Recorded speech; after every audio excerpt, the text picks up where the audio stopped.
My name's Brandon and this is Nickelodeon Video Game History, a show where I take a look back on all of the video games based on Nickelodeon shows and retrospectively review them. Rocket Power was the hot new show in town in 2001, which meant Nickelodeon were putting their foot on the gas to really capitalise on their popularity. The dismal Getting Air released for the Game Boy Color, and then just a few months later on September 5, Team Rocket Rescue landed on the PlayStation 1. It was the second of 3 Rocket Power games released that year. Also, this game came out just under a week before 9/11 happened. It's crazy to think some dipshit kid was probably playing this game at the same time the towers were hit, blissfully unaware of the outside world as they carved up the virtual skate park. Simpler times. The developers for Rocket Power's first home console foray was Dark Black, who were around for about 5 minutes. Their specific beat seemed to be extreme sports games. Founded in summer of 1998, they'd release MTV Sports Skateboarding in 2000, and followed up that same year with a handheld version titled MTV Sports Skateboarding, featuring Andy McDonald. After those games were completed, THQ asked them to work on a game as part of their Nickelodeon licensing deal. That game would be Team Rocket Rescue. Team Rocket blast off at the speed of light! Team Rocket circling Earth all day and night! After releasing this game, they started to work on Moto XXX, which I can only assume was a knockoff version of BMX XXX, as well as Wreckin' Crew and a first-person horror shooter called Asylum. That last game was being developed in tandem with Octagon Entertainment, who were a company who would help try and sell the game to publishers. But due to financial problems with Octagon, money dried up at Dark Black, and all of those titles were cancelled. That wasn't the absolute end for the studio though. A new investor was found and they relaunched as Hothead Studios. They lost the rights to Asylum apparently, so decided to take much of the engine and tech behind that game and funnel it into a new game called Shadow of the Sun. Because they didn't learn their lesson, they partnered with Octagon again, who allegedly gave zero fucks about their game and never tried to sell it to publishers. Naturally, this new studio went bust without releasing a game.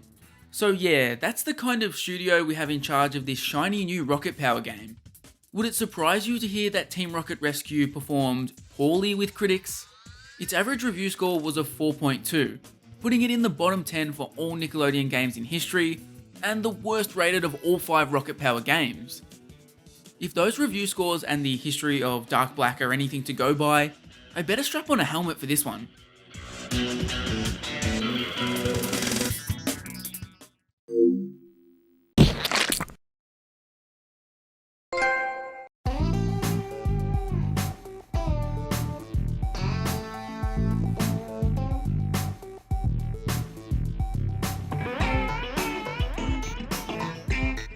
I appreciate Team Rocket Rescue's attempt at giving the game some sort of narrative drive. National sports chain Snowmart is muscling its way into Ocean Shores, which naturally threatens a local store like Rocket Boards. With Raymundo on the verge of bankruptcy, the Rocket crew decide they're going to advertise the business via their extreme sports exploits. It's cool that the kids are helping out, but it would also be nice to see Raymundo get off his ass and try to save his own business too. How about taking out some newspaper ads? What about a billboard? Anything other than getting your kids to save the business. Everything you do in this game is under the guise of promoting the company or dealing with Snowmart's underhanded shenanigans. The icing on the cake is that this story is presented to you mostly through these horrendous cutscenes. The models are just hilariously bad, the animations are so clunky, and this one character looked like he had jaundice. It's certainly not to the level we saw in some of the Rugrats games, but I do appreciate the effort. When it comes to the writing and voice acting, the quality is certainly on par with the show, so I still enjoyed them for that aspect. Twist, we're trying to save Rocket Boards, not humiliate them for life. With the story set, it's time to actually go out and save Rocket Boards, and a neat little wrinkle is that you get to choose your character for this. I was expecting it to be one of those games where you bounce from character to character in each level, but instead I was given free reign for choice. Naturally, I chose Best Girl Reggie. Disappointingly, most of the fun stops here. In Team Rocket Rescue there are 4 stages, each with 4 levels within them. I'm not really sure why the game is broken up into these stages because there's no real theme or anything tying them all together. It's just a random hodgepodge. Basically, the stages just exist to create a neat point for the game to insert a new cutscene. Things started off for me at Mount Badley. Ominous sign there. The objective here is to snowboard through these gates before the time runs out. Every time you pass through a gate, a little bit of time is added back on. The controls for this are a bit janky. They aren't completely terrible, but it's not satisfying to play, and you'll often find yourself fighting to do just the simple things. There's also the option to do tricks and stuff here, which the game doesn't explain to you, but also, why would I do tricks here? There's a high score to go after, but it has no bearing on my completion of the level, and after completing the game, I'm pretty sure there's no actual benefit of it. After a little bit of fumbling around, I mastered the controls, enough to make it to the bottom of the course. This is literally all of 30 seconds. In my attempts to try and understand the game's controls, which in true Nickelodeon fashion are never explained to you, I failed a few times. Failure in Team Rocket Rescue is an arduous experience. Every loss forces you to go through a handful of menus and loading screens, all to get back to where you were. It's so cumbersome, especially when levels can be beaten so quickly. The next level saw me blading around, trying to grab bike parts that were stolen and scattered by the bad boys of Snowmart. I understand what they were going for here, but it isn't fun. The time limit is pretty tight, which results in you just fumbling your way through a handful of times until you've memorized the entire course and the location of the items. You'll also need to spend some of that time deciphering the fucking Rosetta Stone that is Team Rocket Rescue's controls. You literally go from easily gliding down a mountain to being asked to jump on roofs and pull off grinds without even as much as a single hint.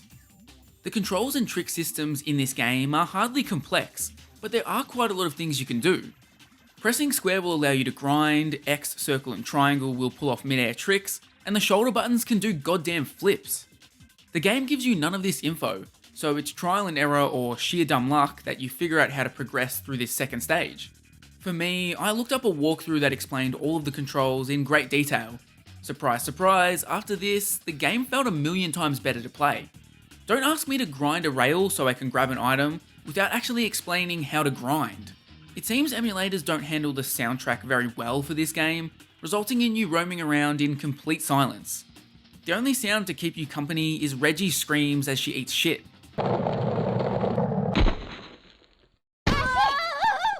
I also got into this cool loop of Reggie falling down.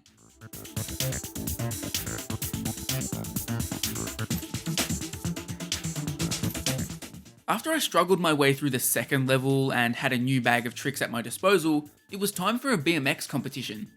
This level is pretty much your stereotypical extreme sports game mode. Go into a level, string together combos and try to reach the target score set by the game. The goal here is to get third place or higher, but frustratingly the game doesn't tell you the score you need to reach. Instead, you only find out what score you needed once the competition's over. Stuff like this is just rife throughout the game. Dark Black have assembled Team Rocket Rescue in the clunkiest way possible. Trick competitions like this are pretty much the only time you'll engage with tricks. There's quite a wide variety here, and obviously they differentiate based on whatever sport you're competing in at the time. As you successfully complete moves, a special meter will start filling up. Whenever this meter is filled even slightly, you can hit triangle while in midair, which results in you hanging exactly where you are Matrix style. While this happens, you can madly mash the D-pad to do tricks and rack up massive combos. Outside of this, I mainly just spam the same trick over and over again. The game doesn't really emphasize or encourage you thinking outside of the box for these levels. If I can spam a single trick over and over and win the entire competition comfortably, what reason do I have to try anything else? The next unique style of level was a BMX race against actual opponents. Well, maybe calling them opponents is exaggerating. Technically there were opponents present in this race, but I can't say I saw them after I left the starting line. And that's it. That's all of the unique types of gameplay in Team Rocket Rescue. For the rest of the game, you're forced to do another snowboard gate time trial, another find the missing parts level, 2 more races, and 8 more trick competition levels. These trick competition levels were one of the biggest issues with the game, mostly because nothing about them ever changes. Yes, you do compete in different sports and at different locations, but they're all the damn same. Nothing about any of the levels is truly unique to set them apart, and you even end up repeating sports and levels multiple times. The one time it does come off as slightly unique is the snowboarding versions. In these, you're required to hit the target score before you reach the end of the slope. You still technically have a time limit, but it's not really a factor compared to the impending doom that is the finish line. This change in style was actually really hard, and I was forced to cheese the hell out of it to get by. Outside of that, the only attempt to alter anything slightly is forcing you to come second or first in the last couple of levels. Even with these changes, you'll be clearing the points total by so much at this point that it's irrelevant. A lot of this comes from the special bar I mentioned earlier. Once you really start to figure this game out, you'll be completely filling that bar a handful of times per competition, allowing you to grab these insane combos and not have to worry about your points total. Having spent a couple of hours with the game, I don't hate the controls. They're not spectacular, but I think they do the job well enough. They lack some precision when trying to turn around, but once I figured out the controls, pulling off tricks was a breeze. Honestly, the best way to describe it is like a very simplistic Tony Hawk. It lacks the depth of those games and it's rough around the edges, but I never wanted to tear my hair out because the game controlled badly, which is more than I can say for a lot of other extreme sports games. The controls definitely aren't what I'm annoyed at. A game with more creative or daring ideas could have utilised these simplistic mechanics brilliantly. For Team Rocket Rescue to work as a game, it needed to go in one of two directions. If they wanted to make the gameplay 90% about high score attack style levels, well, the controls needed to be tighter, more polished, and have way more depth to them. Like I said, why would I choose to string cool combos together when I can spam one move 1,000 times and not be penalised for it?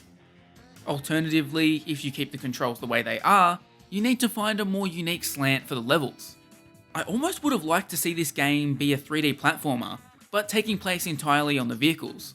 Team Rocket Rescue is a halfway step between both of these ideas, resulting in repetitive gameplay backed by okay controls. While I did slam the cutscenes at the start of my review, I don't mind the visuals once you jump into the actual gameplay. At a glance, the characters and levels are solid, but experiencing them can be a little different. The levels where you have to collect bike and skateboard parts feel strangely lifeless and soulless. These are some of the biggest levels in the game that you can freely explore, but they're ghost towns. Combine that with the fact that the emulator is zapping the soundtrack away, and it feels very odd. At the more annoying end of the spectrum, Reggie has like 3 sound bites to use throughout levels, and you will be sick to death of them by the end.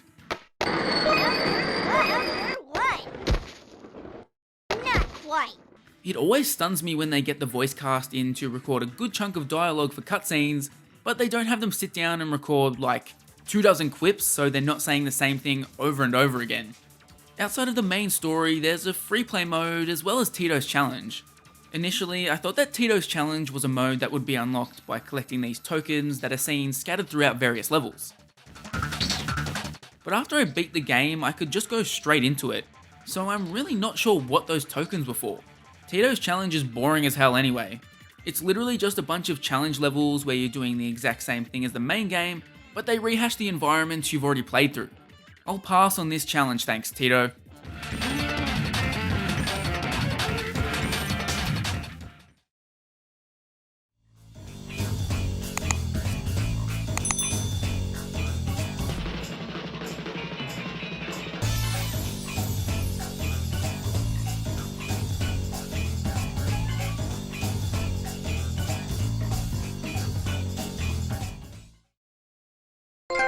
Save the shop! We did it! Yeah! I told you there was nothing to worry about.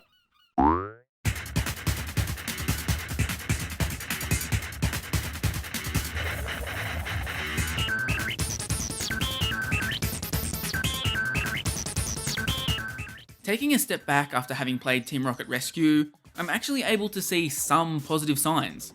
I was having a miserable time while playing it, but when you examine the different parts, it does have its moments.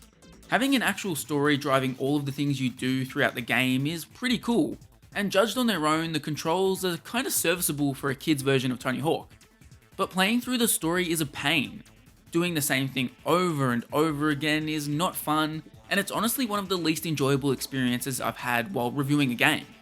It's odd that Nickelodeon games seem to so often get trapped into this formula of repeating 2 or 3 levels of actual content over and over. I feel like Cartoon Network's games at least tried a bit harder in this area. The big issue with repeating these levels over and over is that almost nothing changes, and because it's a simplified kids game, there's not a lot of depth. People can play Tony Hawk games for hours on end because they're a deeper experience. Without any depth, Rocket Power is just the same thing repeated for 2 hours. Next time we'll be returning to the series of Rugrats 2D platformers. Rugrats Castle Capers is Software Creation's last crack at this type of game. The other platformers have been really pretty, but disappointing to play. Will the shift to the Game Boy Advance be the difference maker for them? Make sure you subscribe to find out.